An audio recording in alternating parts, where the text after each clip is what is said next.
mbere nta kintu mwambaza. Ikintu kimbabaje nuko papa yavuze ati njyewe sinataha kujaje ndaba ndanyotana n'abana mu nzu nakwiyemo, mureke jaje ndabohereza mujamura mbona rimwe na rimwe. None akaba n'ubundi agiye igikorwa yagambiriye atanagikoze, nico cyari kindi ku mutima. Ariko ngo banje kuza kumushyingura ko ngo batekereza ko umugabo yaba aragiye mu Bugande agasoma ku nzoga. Ibyo bintu byaba ari ukuri cyangwa cyaba ari igihuha gitembera ahangaha hose, kuko ngo nta bibura abiherekeza. Urero yaragiye umugore akomeza ku mukristo wa ADPR na bugingo na n'ubu yari umuririmbyi ukora imirimo ya ADPR, ndetse n'ikindi kimenyimenye gikomeye kwa kundi baca urugo rwose bakaruca nk'igishari. Yemeraga agapakazaye ku giti cye akamera kanaburara agatanga nayo umugabo we akamutangira byose akishura. Rero wenda nk'ibyatobaje ibyo umvisha kubwiye yuko mu gihe cyo gupfa k'umugabo we yabwiwe ko umugabo we adakomba gushingurwa na bugingo na n'ubu.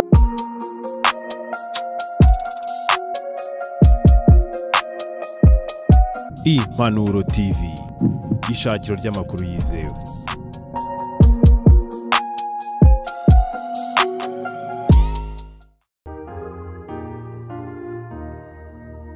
Kuvubu sininyibiza bejo, ibyago cyangwa amahirwe, nzi byose kw'Imana ibitegeka, kwiganyira n'ukusa beshwaho no kwizera. Reka mbasuhuze cyane mwese abakurikira ibiganiro by'Impanuro TV, mbifuriza amahoro y'Imana kuri buri mwese mudukurikira cyane, kandi nkomeze ngire abanyarwanda bose ngo dukomeze kwibuka kandi twiyubaka kuri iyi nshuro ya 29 twibuka jenoside yakorewe abatutsi mu Rwanda mu 1994. Uyu munsi urugendo rwacu twurwerekeje mu karere ka Burera bwera Ibirunga, niho duhagaze neza. Hano mpagaze ni ku kirunga cya Muhabura, ni kimwe mu birunga bigize u Rwanda. Uyu munsi uru rugendo twakoze ni urugendo navuga ngo rubabaje cyane. Hano mubona duhagaze inyuma muri kubona abantu urujya n'uruza, duhagaze mu rugo rw'umugabo witwa Samvura. N'umugabo navuga ngo yazize uburwayi bw'ikirago, ariko yari amaze igihe kinini cyane arwaye, akaba ari umuvandimwe wa Prophète Sekazuba. Niho twatabaye uyu munsi. Ushobora kwibaza impamvu y'uru rugendo, ni ibintu bibabaje cyane bijyanye n'ibyabaye, dore ko uyu muvandimwe yari umukristo wa ADPR, akaba ari umugabo usize abana 7 n'umudamu. Tunabereka gatoya uko bimeze. Inzu babagamo ni inzu ntoya cyane, ngire ngo y'amabati tageze no kuri 5, ni inzu ntoya cyane ariko bayibagamo. Ikintu benshi cyane bakomeje kwibazaho nk'umukristo wa ADPR, ngo banze kuza kumushyingura bose, bimaze iminsi babiganiraho, ariko ngo banze kuza kumushyingura bijyanye nuko ngo bakekwa ko yaba ubwo ari mu gihugu cya Uganda yarasomye ku nzoga, bikaba rero banze kuza kumuherekeza, n'ubufasha ubwo ari bwo bwose batanga kugira ngo ashyingurwe bukaba bwaranze gutangwa. Rero twaje kugira ngo dukurikirane iby'uyu muhango nuko bimeze, gusa biragoranye cyane kugira ngo bashe gushyingurwa, dore ko ubushobozi bw'umuryango bwari bwarashize, n'ibyabaye bikaba bisa nkaho byose byabaye ubwitange kuri Prophète Sekazuba. Nyire ngo muri iyi minsi ishize akaba amaze kubura mu muryango we abantu 3 bikurikiranye mu gihe kitageze no ku kwezi. Rero reka tubabwire ngo rero muze kubana natwe kandi mudufashe gutabara abasigaye, kugira ngo turusheho kugenda dufatanya kandi dufashanya nk'abanyarwanda cyane. Turabakunda. Ndi Alain Patient Kwizera, niwe muri kumwe uyu munsi. Urabyo n'inyoni mukiza mwishingikirizeho. Reko dukomeze tubashime cyane rero ku bantu twakomeje kujyana mu rugendo rw'uyu munsi rwo gutabara uyu muryango umugari, ari nawo Sekazuba avukamo. Rero hano turi namubwiye ni mu musozi neza cyane uzamuka ku kirunga cya Muhabura, niho turi uyu munsi wa none. Rero Prophète katubabwira ngo mukomeze kwihangana, murakoze pasi. Kubw'ibyago mwagize ni ukuri mukomere cyane kandi nkuko mwihanganisha abandi namwe ntimwibagirwe gukomera kugira ngo bize kugera neza cyane. Bihangane twifuje kuganirira kugira ngo tubashe kumenya yenda iby'ibanze cyane bijyanye n'urupfu rw'uyu muvandimwe, binajyanye n'ibibazo bitandukanye dusanze birahanga byanatumye tunafatira urugendo rutari gufi kugira ngo tugere aha hantu.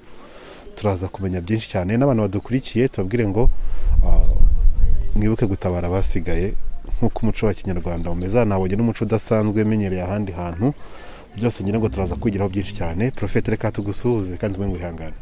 Murakoze pasi, Imana yo mwishuri baho umugisha kuba mwatuzirikanye mukadutabara, kandi twifuriza abantu benshi badutabaye, kandi ngira ngo nk'uko abibonye hano hari umuco wo gutabarana.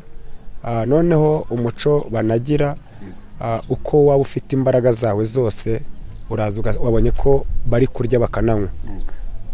Iyo twagize inaho ibyago n'udafite amafaranga arashigisha icyo gikoma akagura inusu y'ifu agashigisha ariko akaza mu bandi, wabonye ko ari bidasanzwe. Kandi ko kwihangana dukwiye kwihangana. Urabona mwuriya mwaka washize twabuze abantu 2 bakurikiranye, turavuga ngo wenda uyu mwaka turagira agahenge, ariko impamvu ubona nkomeye kandi ngize nte nta makuru tuba tuyafite. Ariko urabona n'ubundi ni impfu zigera muri 3 zikurikiranye, kuko kuri 23 z'ukwezi kwa 3 twarashinguye, tariki 1 turashingura ejo bundi, na n'uyu munsi tariki ingahe tugiye gushingura undi. Urumva atari gukomera, hari wakumva ko birangiye, ariko umubwiriza aranditse ngo igihe n'igihe cyacu. Igihe cyacu rero nko kuvuze dukomeza abandi tukamenya icyo gihe ko kitugezemo, icyo dukora ni ugusenga Imana kugeza igihe dukura mu ico gihe. Yego. Ndaza kukubaza byinshi ku bijyanye n'itaha ry'uyu muvandimwe, kandi icyumvikana cyo nuko ni ibintu bibaye. Imana ari cyo ibaratubwiyeho nubwo tutamenya umunsi n'igihe, ariko ibarabwiye ati mwitegure bimeze gutya. Cyane ko bisa naho ibibazo by'umuryango byose ari we biri ku mutwe, dore ko abantu bakurikira ubuhamya bwa Profete Sekazuba dore nahangaha. Yego. Inzu yabagamo ngiyo nahangaha nyine nahangaha byose byabereye. Ubwo ntabwo ari byo twajemo uyu munsi, ariko ngane ho muvuka. Uyu muryango mwavuga muri abana bangahe se? Uyu muvandimwe Samvura witabye Imana yari umwana wa kangahe? Ese amateka ye muri makeya n'itaha rye yenda n'ibindi turaje kugenda tugarukaho byo biteye gute kugira ngo tubimenyeho muri makeya uko bimeze? Samvura atasha ari umwana wa 4 mu rugo rwa Karaveri mu Nganga. Akaba ari umwana wa data wacu. Yego. Data wacu, ariko tukaba twarareranwe. Nta vangura kumwe, wenda abantu bagira isano bagagira ibibazo ukabona ntago bahura. Twarakuranye, urabona Samvura apfuye andusha umwaka umwe. Yuko nagiye kubona nkabona mu mibaru mu kubarura kwe wenda baribeshe, kuko banditse 1984 kandi yaravutse 1981, kuko nje navutse 1982. Urumva ndusha umwaka. Rero urumva umuntu kurusha umwaka musa nk'abo mungana mwatwarareranwe. Samvura rero yitabarutse yari umugabo wakundaga kubaho aca inshuro. Ndakeka no kugira ngo uburwayi bumwishe yarwaye ari mu rupakazo, yaragiye i Buganda. Yari ari i Buganda agerayo ararwara. Mu kurwara niho namenya amakuru ko agiye gupfa. Bimwe wenda dukunda kuvanga abantu dukunda bapfuye, numva ko umuntu niba arwariye i Buganda kuzaje kumuzana yapfuye ari ikibazo. Kuko abyumvagamo ko nabyumvagamo kuko bambwiraga ko arembye, yarageze ahaterurwa. Kandi abana hacu twaba tumaze kuba umuntu arembe hano hirya i Buganda tukamurekayo, kiba ari ikibazo. Mfata muramu wanjye ni mukuru w'umudugudu wa hano, duhita tujya ku mupaka. Urabona ko mfite imodoka, tuvugana n'ubuyobozi bwa leta bukora ku mupaka, buratwemerera umuntu baramuzana ari uguterura, tutereka tumuzane tumurwarize mu bitaro byo mu Rwanda. Turamurwaza ndetse kuba ngo ashobora kuba atitaweho, atabona imiti uko bihagije. Tugeza no dukomeza kumwitaho no kumuvura, ariko ntibyashimaka akomeza kuba mu mubiri, nibwo apfuye. N'ubushize ndi i Kigali ku wa 4 hashize hapfuye mubyara wanjye, ngira kubera ko ari we nari nzi kure arembye, nahise ntekereza uwo rero waguye Kampala nawe ntago nari igihe kirekire yari arwaye. Uyu muntu yararwaye kwa muganga afata imiti, yitwa Fideli, araza. Hashize iminsi inge tugiye twumva garapfuye. Mu gihe turi kwitegura, urabona wundi twashingwe nakubiye kuri 26 twe twateguye ikiruko tuzagikura kuri tariki 9 ejo kuri Pasika. uwo mubyara wanjye witwa Fidele twe twateguye ikiroko tuzagikura kuri 16 urumva beze twe tukiri mu marira niki tugiye twumva n'uyu Samvura arapfuye rero Samvura ni umugabo apfuye ari n'umugabo afite abana 7 ngira ngo iwe wahageze ahubwo ikibazo iyi nzu bayibagamo gute urabona ubuzima bwose pasi ni bwabunda abantu batanga ubuhamya ngo ngo nakuze mba mu kirara abantu bakavuga ngo nukubesha wenda ari umuntu utanze ubamya mutahageze nuko urabona uko muyigezemo wenda nta negisi ubonye ngo bamwe barara abandi bakajya hariya cyangwa wasanga inzu ebyiri zihari cyangwa ngo ibyumba ngo yose wenda ubonye ko ari icumba kimwe n'akantu ubwo rero umugore n'umugabo no kuryamaho n'abana bakaryamaho kubw'ubuzima yari yagize chance nayo arigiye na Satani wenda yitambika mu mahirwe umugore we yari yagize chance kubera umugabo yaga i Buganda ubuyobozi bwite bwa leta bw'umurenge wacu wa Rugarama bugiye kumuha amabati urabona na leta ije kuguha amabati utari umupfakazi ni ngombwa kugira ngo uzane umugabo wagusinyire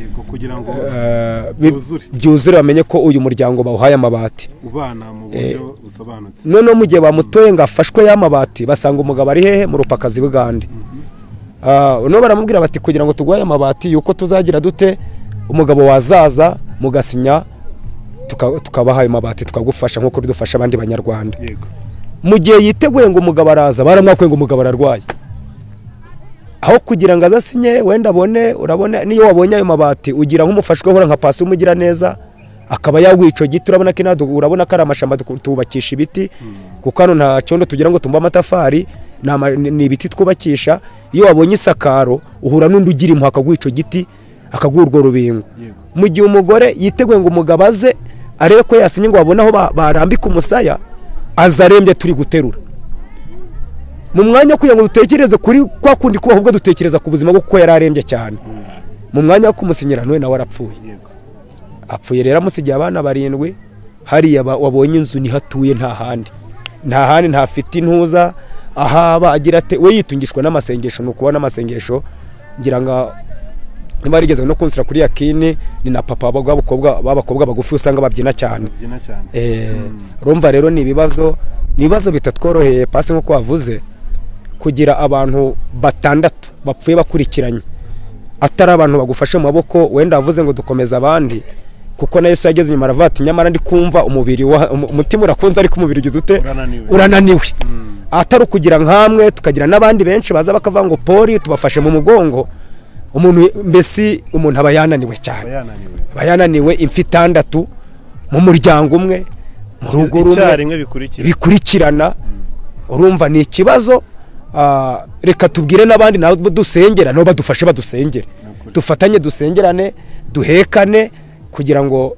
badufate pe ko kurabona ni ibintu bikomeye yego yenda uvuze ikintu cyo gutungwa n'amasengesho ngire ngo nubwo abana bakoraga umurimo muri yakini ariko ubusanzwe dusama makuru yenda namenye cyane urihangana uze kugira icyo mbwiraho na cyane ko ibintu biba bitoroshye ariko numvishe ko ari umukristo wa ADPR ariko unakomeye cyane aho n'umudamu we yanatwemere ko yari n'umuririmbyi ariko umugabo agiye gupakaza yo hakurya arangije bigenda gutyo ariko ngo banje kuza kumushyingura ko ngo batekereza ko umugabo yaba aragiye mu Bugande agasoma ku nzoga ibyo bintu byaba ari ukuri cyangwa cyaba ari igihuha gitembera ahangaha hose kuko ngo nta bibura abiherekeza urakoze pasi ntabwo uriya mugore yakubeshe nibyo kandi nta nibyo dushaka kuvuga by'ibikabyo twifite agahinda twibereyemo nk'uko yakubwiye umugore we wa nyakwigendera ni umuririmbyi muri ADPR ku mudugudu bita Nyirarukore muri korari nkuru yitwa Betania n'umuririmbyi bacana kwa kuntu vango dubacibishe byo kugura ibyuma akemera ayo yarariraga akaza kuyatanga kugira ngo abone uko yakora umurimo umugabo we nawe yabatirijwe mu itoro ADPR ageze nyuma ni aje Bugande nkuko abandi aje gushakisha agiye gushakisha wenda umuntu yagiye ntago dukurikirana uko ari ubwo ibindi simbiza ariko tuzikara umukristo wa ADPR wabatirijwe muri ADPR wakunda gukorera Buganda pakaza urero yaragiye umugore akomeza ku umukristo wa ADPR na bugingo na n'ubu yari umuririmbyi ukora imirimo ya ADPR ndetse n'ikindi kimenyimenye gikomeye kwa kundi baca urugo rwose bakaruca nk'igishari yemeraga agapakaza ye ku giti cye akamera akanaburara agatanga n'ay'umugabo we akamutangira byose akishyura. Rero wenda nk'ibyatobaje ibyo wumvisha kubwiye yuko mu gihe cyo gupfa k'umugabo we yabwiwe ko umugabo we adagomba gushingurwa. Na bugingo na n'ubu wenda twese dufite amatoro tubarizwamo n'amadini, icyatubabaje ushobora no kutaza guherekeza umuntu ngo umushingure, ariko nayo korari yaririmbagamo ikahagera ntinakora imihango yo kumushingura ikamuherekeza bakanamenya ko wenda bamukaragiye.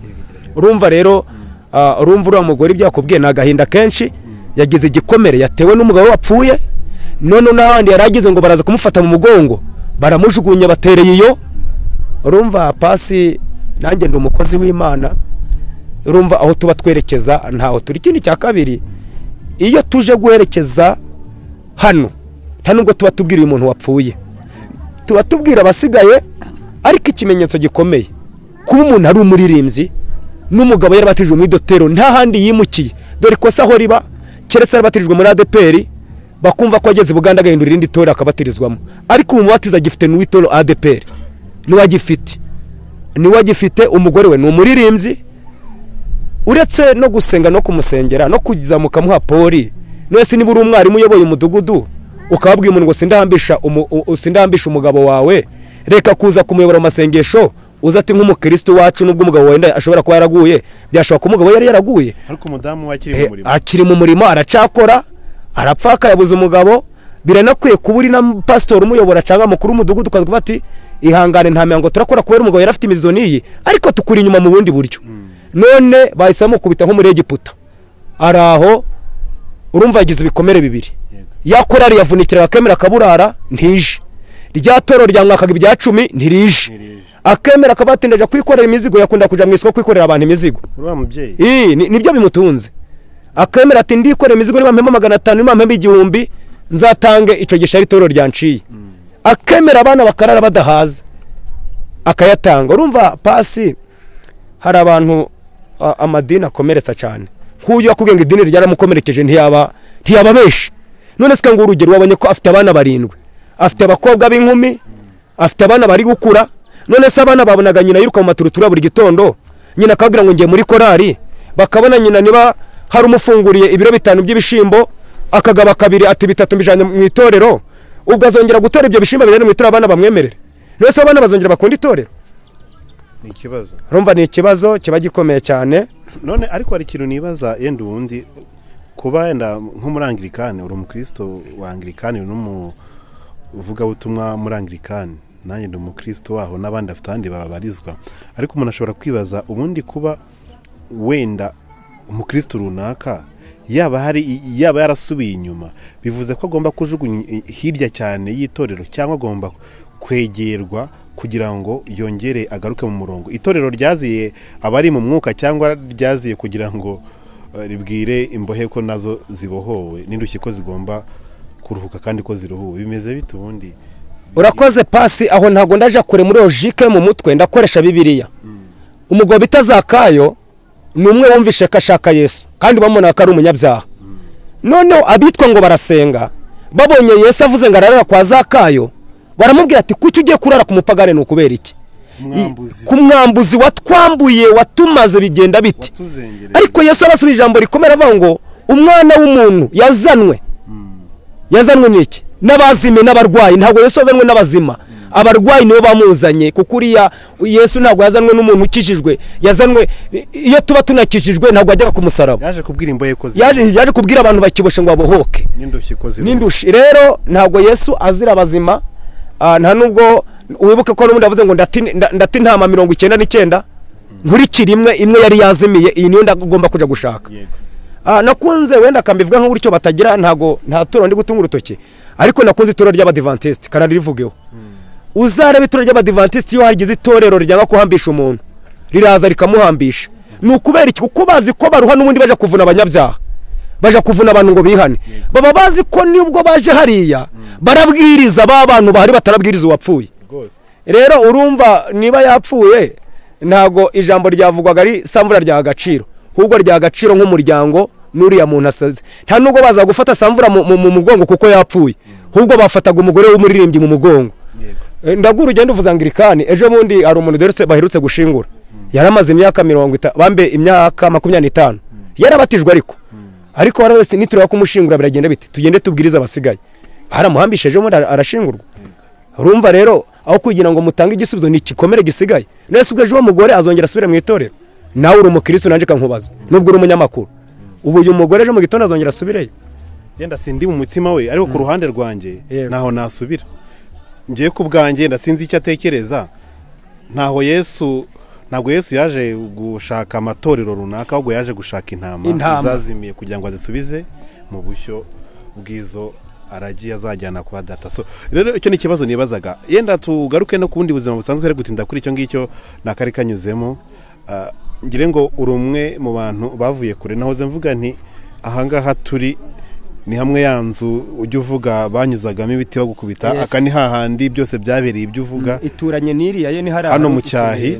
hano hitwa mu cyahi muri Nyabihu uyu ni umudugudu wa Nyabihu niho turi ni muri ku kirunga cya Muhabura neza sino si Muhabura ni murenge Rugarama hano ni Muhabura ndabona none umucyo naje hari kugaragara neza cyane umuntu ari kwibaza warusanzwe mu rugo ejo bundi twari duhari ufite umuryango munini cyane w'abandi bantu batandukanye ubu ngire ngo n'aba bana n'abandi bagiye kwiyongeraho ibi bintu uraza kubishobora gute Sekazuba udakora umurimo wa leta Sekazuba udafite amadiplome y'amashuri ya hehe na hehe Sekazuba ubaho kubera ko yasenze ibitangaza bigakunda ubaho ko yabwirije abantu bagafashwa muri ubwo buryo ibintu uraza kubihuza gute n'uyu muryango mbonye udafite aho ukinga umusaya n'ibindi bibazo rusange yenda by'umuryango wendane tutakwirirwa turondora ahangaha kimwe ku kindi ngo tubisoze ibintu uraza kubihuza gute uraza kubyitwaramo gute ko ubona byose bigiye kugaruka ku mutwe nyine ngo n'abangaba bariyongera mu bareberaga nubwo bareberaga mu bundi buryo noneho bigiye kuba inshingano zihora z'umunsi ku wundi urakoze pasi kumbaza icyo kibazo uravuze ngo wasanze mu rugo mfite umuryango mugari kanabo koko twabanaga uriya muryango mugari ntago nawe usize hari ubutunzi ndi kureba uwo ndeba ni Kristo arahari kandi afite ibiremwa byatumye binshoboza nje natangiye kugira abana kurera kubana n'abana ntabyaye ntashobora no kuba nakwigurira ibiro 5 bya gahunga Imana igenda ibikora ngira ngo ejo bundi wabonye ko n'umwe maranye imyaka 6 bamusabye yitegurwa gushingirwa urabona n'undi mutwaruje ariko ku bwanjye sinakwishoboza ngiye no mu mubiri nabona ko byashoboka ariko ku bwanjye reka mvuge ngo Imana yanshoboje ibya mbere iracafite abantu iracyahari kandi mu kubinshoboza ntago ari imbaraga zanjye zavuze ngo mfate isuka nje kubahingira Imana yakoresheje abantu bayo kandi babantu baracyahari rero ndacyari ndiringiye Imana urabona asize umuryango w'abana 7 n'umugore kandi si ukukubesha pase burangewe we yuko umuntu ataraba mu mutima w'umuntu yuko umuntu atara mu mutima w'umuntu ariko kanshimire n'abantu hari n'abantu bo gushimirwa bakomeje kugira nk'ubu hari umuvandimwe ubizi unkurikirana amateka yanjye kamvuga n'iki kintu ubwo nakivugira hariya mu muryango wenda ari we nkibwira nk'umunyamakuru ariko hari umuvandimwe uza amateka yanjye uravuze ngo nabyishobozane urumva nko ku murenge nk'aho bari bategereje ko umugabo aruza kumusinyira amabati ariko ndakubwira nanjye nta mafaranga nari mfite ariko aya masaha maje kwakira amabati 20 yo kumwubakira amabati 20 ntacyo ngurishije ni Imana ikoresha umuntu avuze ati aho kugira ngo utwerere umukotere na sima hubwo kanshakisha uburyo nagura amabati 20 Imana ikoresheje uwo rero kugira ngo mbone amabati 20 izakoresha na koro decoration n'undi tubone igiti twongere tububakire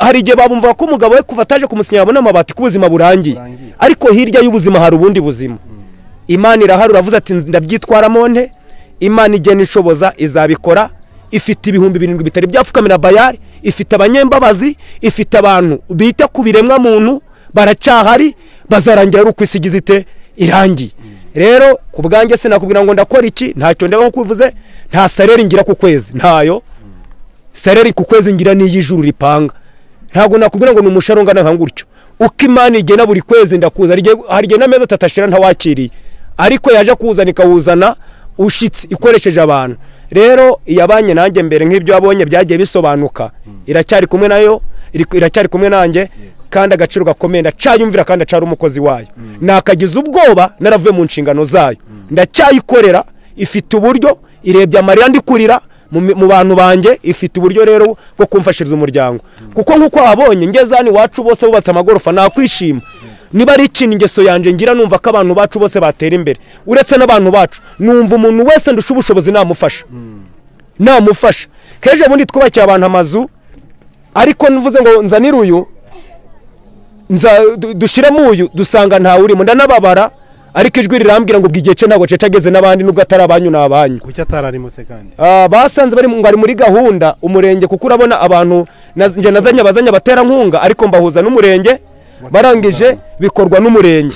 Noneho basanga uyu kugira ngo yubakirwe, basanga ahubwo baramwemera amabati bategereje kugira ngo umugabo agira ate amusinyire. Ahubwo aravuga ngo mu karere dufite abantu bagera ku 100 niba ari mu murenge sinzi ukuntu babinsobanuriye, ahubwo dufite abandi bababaye bo bari kunyagirwa, bari mu ruzitiro batagira na hari yuri yarambitse umusaya.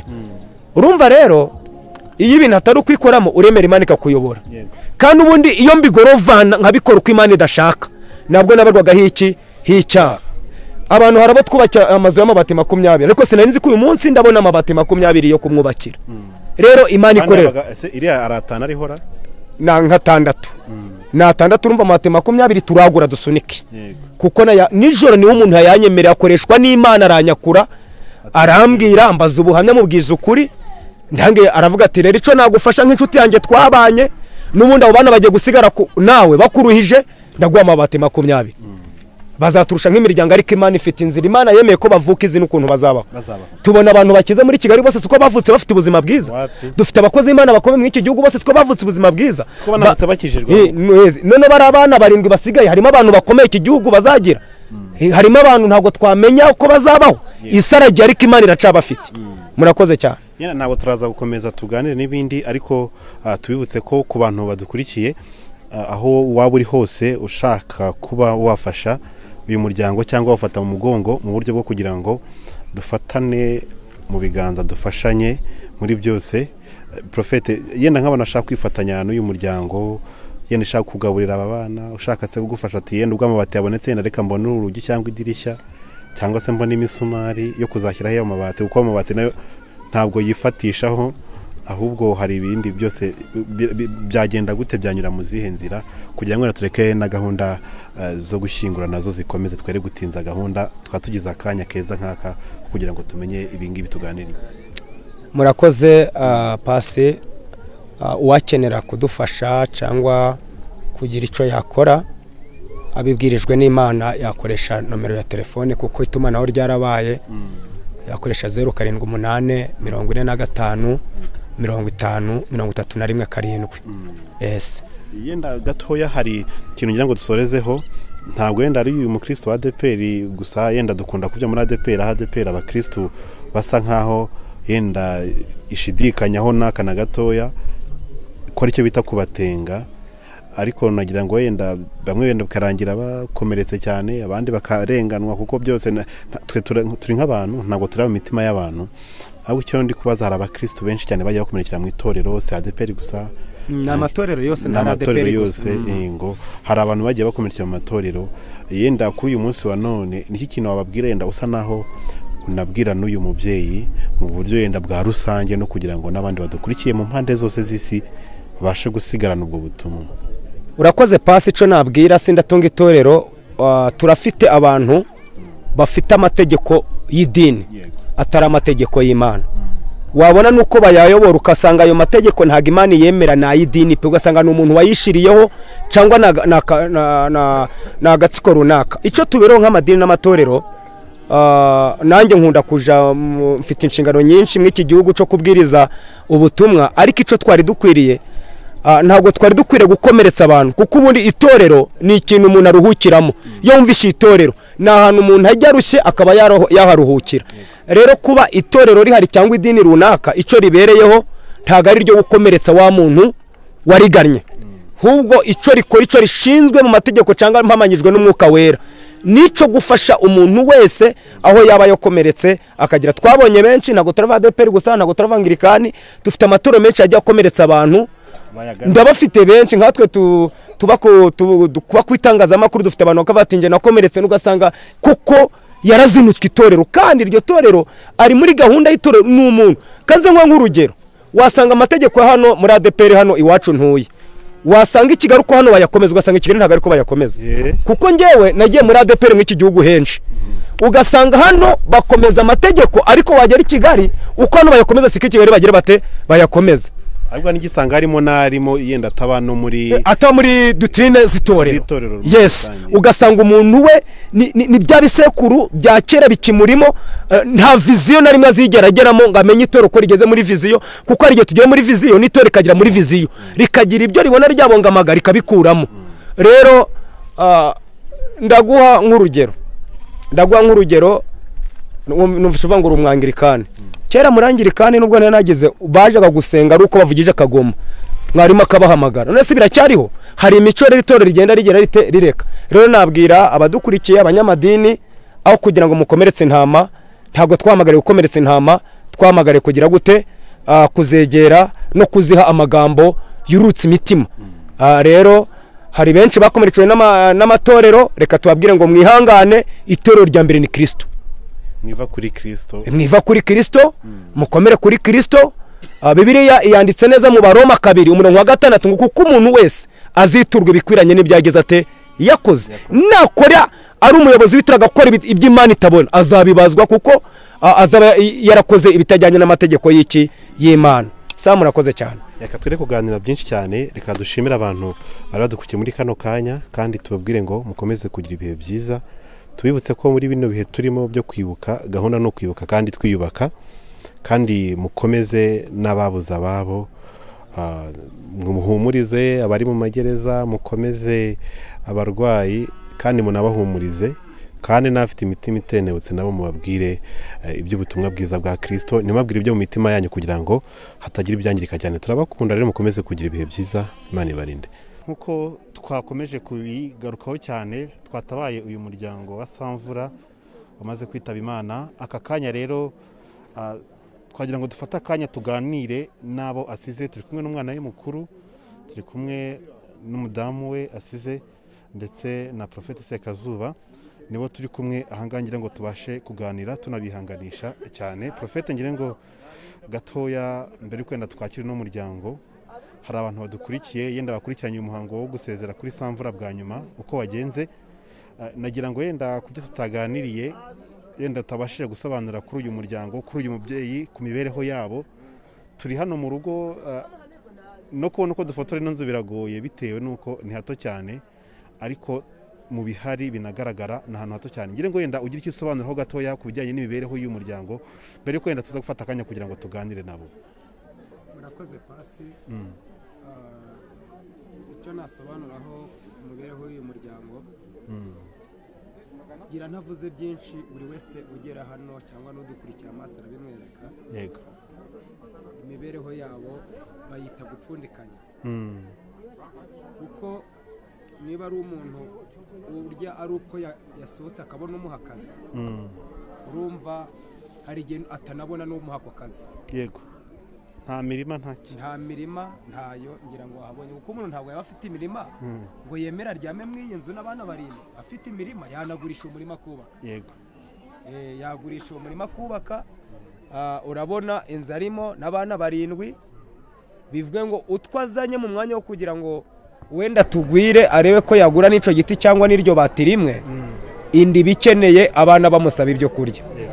Nakubwiye ngo haba n'igihe agiye yagenda akabura ku kazi, akaza bakarara nkangurutyo. Rero imibereho wenda nge ndi kubivuga nk'umuntu uyirebesha amaso, ariko nkawe wenda abizi kundusha, kuko nanjye sindi umunyamahanga, n'umuvandimwe wanjye. Ariko ngira ngo ntavuze byinshi, mwe bavuga ngo nugushiramo commentaire ngo nukogeza, nugera hano wese abona ko imibere yawe ari gupfundikanya. Kuko ni waba ufite imibereho ngibati amabati 6 bakayungiro, abe nkangurutyo ufite imibereho mizima.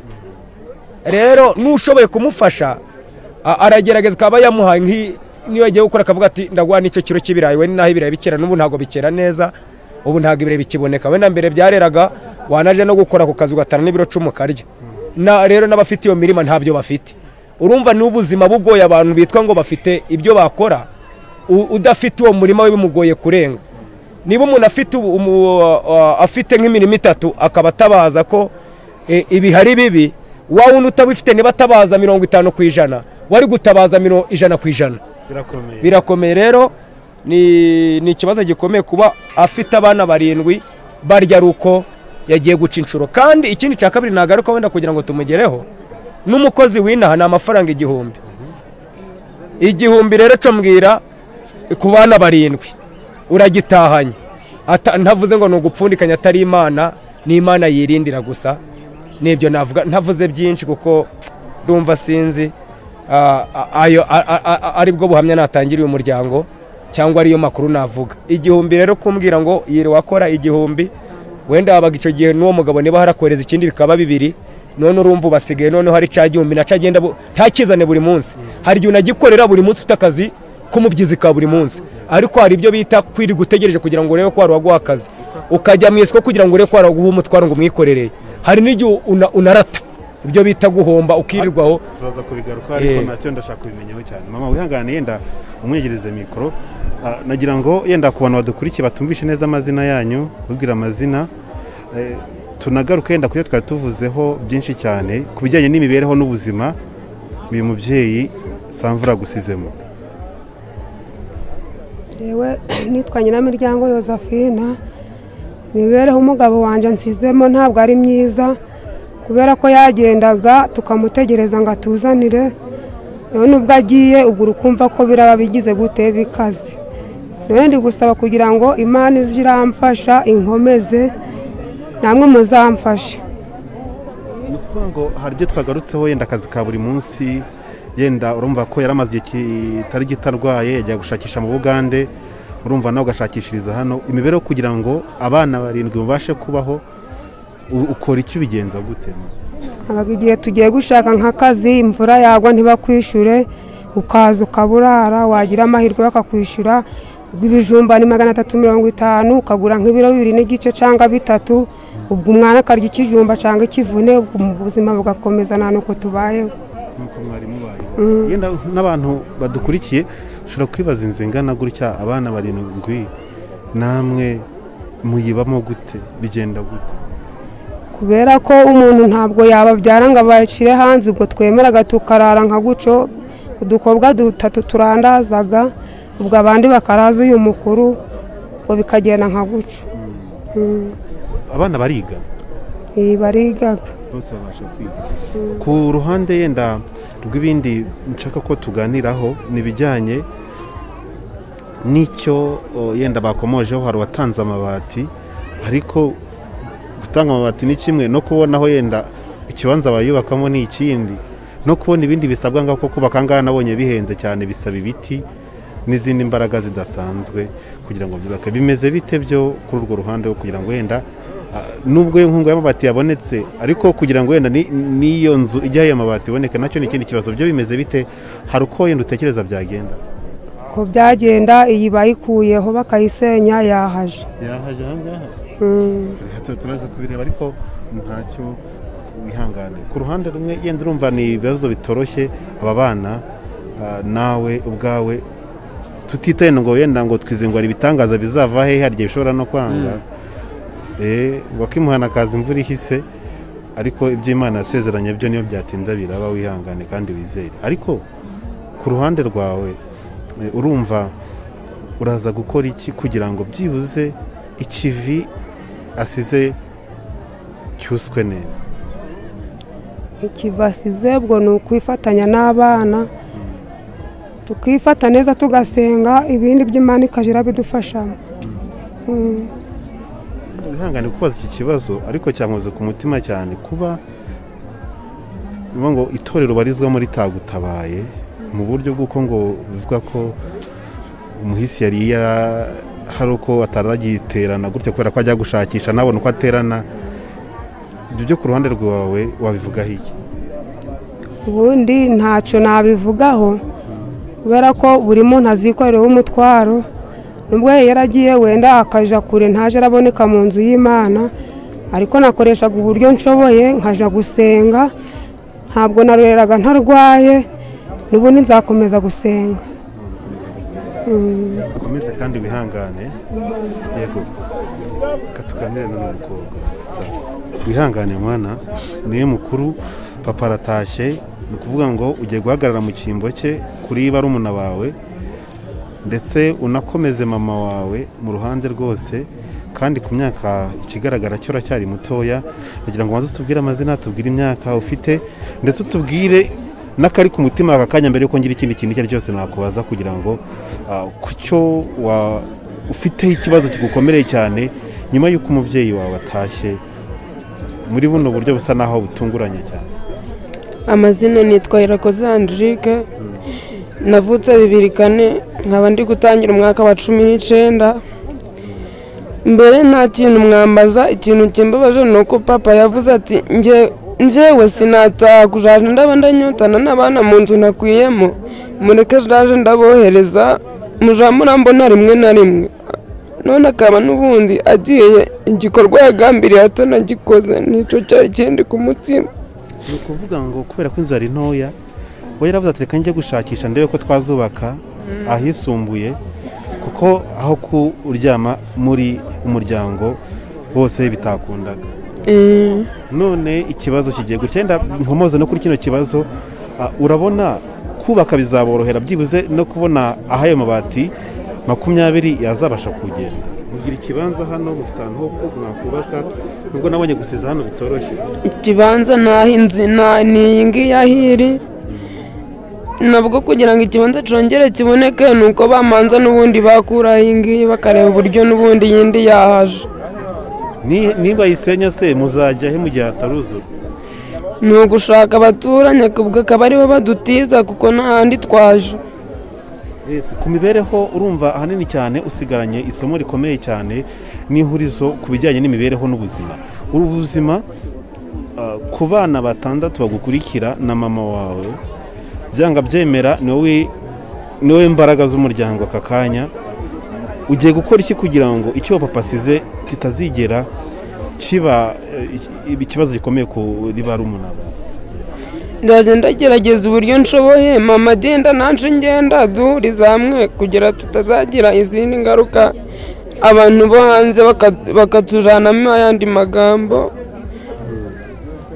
barumuna banje ku buryo batazara baraje kwandagara nubwo bagendaga ariko ntibagendaga dufite papa ari kutwohereza icyo kurya nabwo nta kibazo ni ukuja ndafatanya na mama tugaca nko mu izo nzira tukakibona nta kindi yego ariko ku bantu badukurikiye hari abantu yenda n'abari abaturanyi batabaye uyu munsi yenda n'abandi badukurikiye aka kanya hari uburyo runaka yenda umuntu atekereza ibyo byose mama avuze ukuntu murya icyo 1000 n'ikiro cy'ibijumba cyacya 550 ikibirayi cyo yenda sinzi uko bihagaze n'ibindi byose ubuzima ikintu wumva kikugoye cyane utazabasha kwishoboza wenyine na mama n'abandi bavandimwe ni ikihe yenda uvuga ati iki byibuze biramutse bigiye mu buryo yenda byadufasha kwiyubaka natwe twakubaka n'abandi baturanyi ibintu bikagenda neza?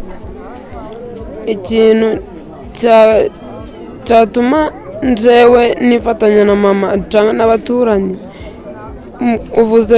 uvuze ku by'imibereho ku bijumba ngo ni 550 ibirayi byo ni 500 twagendaga yaba yakoreye nk'ico 1000 tukagenda tukagura nk'ibyo biro 2 cyangwa tukagenda bakatwindikiraho tukagura nka 3 rero ijoro rigaca nka guca gaca no mu gitondo twagenda rero Imana yaba yabishatse tukabibona byaba bitashatse tukabonga guca nabwo tutakibonye. Niki kintu basaba abaturanyi n'abandi bantu bose dukurikiye yenda muri rusange kugira ngo tureke twere kubaza byinshi ko n'umutima usobetse amaganya usobanura bikeya? Ikintu cyo nabasaba n'abaturanyi nuko bagira ico badufasha tukaja twifatanya twese hamwe bakadufasha bakatwihanganisha no mu mibereho ku buryo baje baradufasha ntitukabura ibyo kurya ngo twiganyire dutekereze iby'ubuzima bwashize n'ikindi nabasaba ni uko bagira icyo badufasha ku nzu kuko n'ubundi kubamo turi barindwi ni uko tukiri bato nitumara gukura ntabwo twese twabamo kuko ntitwaba dukwiyemo nicyo ngicyo nabasaba. urakoze cyane Angelique ukomeze kwihangana. Profete nda kugira ngo wenda tunasoze tureke n'izindi gahunda zo gufata mu mugongo abasigaye zikomeze, yenda ku byo bavuze, yenda ku byo bakongeraho n'ibindi nk'ibyo byose muri rusange, ngira ngo wenda hari icyo batubwira kugira ngo wenda dusoze gahunda y'uyu munsi. icyo nakongeraho, ibyo bavuze byose ni ukuri kandi bavuze ubuzima bwabo nta na kimwe babesha, hari byinshi bibagiweho baravuze. n'ibyo biro bibiri haba igihe bagiye bakaza ntacyo bafite bakabura nk'uko nyine abivuze. hari ikintu wakomejeho pasi ugira ngo uvuke inaha, wavuze ngo bagize amahirwe babona amabati 25. urabona urugendo wakoze wo kugera hano no kubona iri taka rirobeka ni intambara ikomeye, kuko bivuga ngo nubwo ayo mabati 25 yaza utagize izindi mbaraga sapoti wayaryamo cyangwa ugasonza ugasanga ejo, kuko urabona niba atabona ibyo kurya igiti cyo kubaka ntiyakibona. urumva ni byose, urumva niba ayo mabati aje kanze nakubwira n'ikindi ashobora no kuza kuko inzara turasonza turabizi. niba nkubwira ngo biragoye kubaka kubona igiti naha ni intambara. niba adashobora kubona ikiro cy'ibijumba azabona igitate, kubona ifuso y'ibumbi igera kuri 50 ni igitangaza. urumva rero mazito yaruriye businzi na fuso kugereza inama heruka kera sinamenya itaka rya fusina. urumva ni intambara no komeza kubasengera, ariko nabwo nk'umukozi w'Imana uri imbere yabo tugakomeza kubasengera kuko byose Imana irabikora, kuko ibyo tunaniwe irabikora. nayo mabati ntago bari bazi ko uyu munsi barayabona, kuko umuntu yanyakwe nk'igitangaza kuri telefone ni mugoroba arambwira ati menye ko wapfishe nkuko nabivuze. wena aravuga ati singutwerera udufuka 2 mugende bumukotere cokora mubwira umuntu tujye gukotera isimu wariwe uri akaze mubwire n'ubu udafite ubushobozi uzabwira abantu kuri nabandi kuja gukotera ntubwo yamenye tuva gushingura nyabagure mibire bagire bate barye. umuntu yatinze isaha imwe pasi impamvu ntinye imbaraga z'Imana ko niyo nzizubako arambwira tukuntu ngukunda uwo muryango wawe nguhaye amabati 20. iyakoresheje uwo muntu rero ikoreshe n'abandi barahari hirya no hino, kandi icyo nzi cyo nkuko uyu mwana bivuze aravuze ati tuzabaho, kandi atanze urugero rukomera avuga ati iyi nzu tuyiryamamo turi batoya ariko turi gukura amaguru ari kuba bari kuzamuka. ejo niba abasore abandi bakaba inkumi urabona kuyikuramo abantu 7 n'intambara. oya na 2 sinzi na 2 ntibayikwiramo. ariko ari ibintu Aburahamu yavuze, yabwiye umuhungu Yesu karavanga Uwiteka yishakira igitambo. Imana yashatse igitambo c'amabati irashaka n'ubundi buryo, kuko kuvu yagiye ntago ubuzima bwabo bwose agize ate abugendanye. rero nasoza mvuga ngo bakomeze biringira Imana, kandi nshimire n'uyu mubyeyi hari akantu avuze. aravuze ati nubwo nasengaga bakaba bataje ndakomeza nsenga, kuko we aravuze ngo umuntu azabazwa ibye, kuko we usanze adakorera ibyisi cyangwa nubwo akorera abantu akorera Imana. ako niko n'akantu gakomeye avuze nako mukundiye. aravuga ati nk'ubu dushobora kuba ndi muramu we, nshobora kuvuga ngo ndamwanza ariko Imana igakoresha nkuko yakoresha abandi. rero aravuze ati ngewe nimara no kugira imbaraga ndaja mu rusengero nkomeza nsenga Imana, kuko n'ubundi azikatunzwe n'Imana kandi Imana irakomeza imutunga.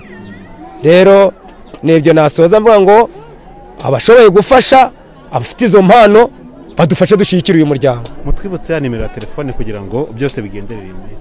ni 0788 45 50 31 kuko n'amabati ntiharanyura. yego reka dushimire abantu bose babanye natwe aka kanya n'abakomeje kubana n'uyu muryango wa Samvura. ngo ni ibibazo bitoroshye cyane, ariko twifuriza umugisha ikiganza cyose kigiye kuramburira kuri uyu muryango kugira ngo ibintu bigende neza. niba tuvanga inzu ni ntoya sinzi sinapimye, ariko ndabona ari nka 3 kuri 2 cyangwa 3 n'igice kuri 2 ku bijyanye n'ubuso bw'aho inzu yubatse. rero reka twifuriza ibihe byiza, Imana ibarinde, turabakunda cyane.